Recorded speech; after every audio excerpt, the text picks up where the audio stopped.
आज हम लेकर आए हैं आपके लिए कुछ जानकारी बढ़ाने की कहानी। इस कहानी में हम जानेंगे अकबर का साला और अकबर बीरबल की कहानी। अकबर का साला हमेशा से ही बीरबल की जगह लेना चाहता था। अकबर जानते थे कि बीरबल की जगह ले सके ऐसा बुद्धिमान इस संसार में कोई नहीं है। फिर भी जोरू के भाई को वह सीधी ना नहीं बोल सकते थे। ऐसा करके वह अपनी लाडली बेगम की बेरुखी मोल नहीं लेना चाहते थे। इसीलिए उन्होंने अपने साले साहब को एक कोयले से भरी बोरी दे दी और कहा कि जाओ और इसे हमारे राज्य के सबसे मक्कार और लालची सेठ दमनीलाल को बेचकर दिखाओ। अगर तुम ये काम कर गए तो तुम्हें बीरबल की जगह वजीर बना दूंगा। अकबर की इस अजीब शर्त को सुनकर साला अचंभे में पड़ गया। वह कोयले की बोरी लेकर चला तो गया, पर उसे पता था कि वह सेठ किसी की बातों में नहीं आने वाला, ऊपर से वह उल्टा उसे ही चूना लगा देगा।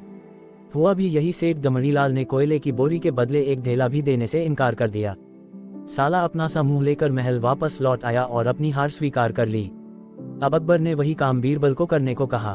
बीरबल कुछ सोचे और फिर बोले कि सेठ दमनीलाल जैसे मक्कार और लालची सेठ को यह कोयले की बोरी क्या मैं सिर्फ कोयले का एक टुकड़ा ही 10,000 रुपए में बेच आऊंगा। ये बोलकर वह तुरंत वहां से रवाना हो गए।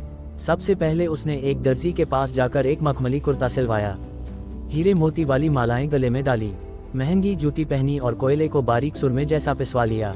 फिर उसने पिसे कोयले को एक सुरमे की छोटी चमकदार डिब्बी में भर लिया। इसके बाद बीरबल ने अपना भेष बदल लिया और एक मेहमान घर में रुककर इश्तिहार दे दिया कि बगदाद से बड़े शेख आए हैं जो करिश्माई सुरमा बेचते हैं, जिसे आंखों में लगाने से मरे हुए पूर्वज दिख जाते हैं और यदि उन्होंने कहीं कोई धन गाड़ा है तो उसका पता बताते हैं। ये बात शहर में आग की तरह फैली। सेठ दमनीलाल को भी ये बात पता चली। उसने सोचा जरूर उसके पूर्वजों ने कहीं न कहीं धन गाड़ा होगा। उसने तुरंत शेख बने बीरबल से संपर्क किया और सुरमे की डिब्बी खरीदने की पेशकश की। शेख ने डिब्बी के 20,000 रुपये मांगे और मोल भाव करते करते 10,000 में बात तय हुई। पर सेठ भी होशियार था। उसने कहा मैं अभी तुरंत ये सुरमा लगाऊंगा और अगर मुझे मेरे पूर्वज नहीं दिखे तो मैं पैसे वापस ले लूंगा। बीरबल बोला बिल्कुल आप ऐसा कर सकते हैं, चलिए शहर के चौराहे पर चलिए और वहां इसे जांच लीजिए। सुरमे का चमत्कार देखने के लिए भीड़ इकट्ठा हो गई।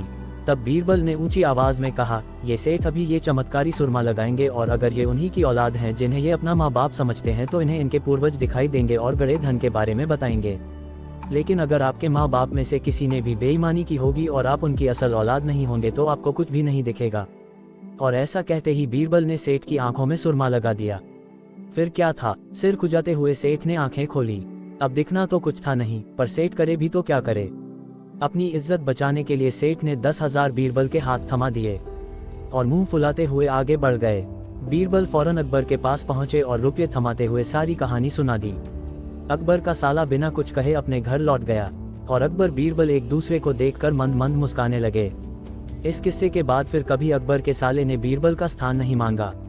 वीडियो पसंद आया तो वीडियो को लाइक करें। ऐसे और वीडियो के लिए हमारे जानकारी चैनल को सब्सक्राइब करें। आपका बहुत बहुत धन्यवाद।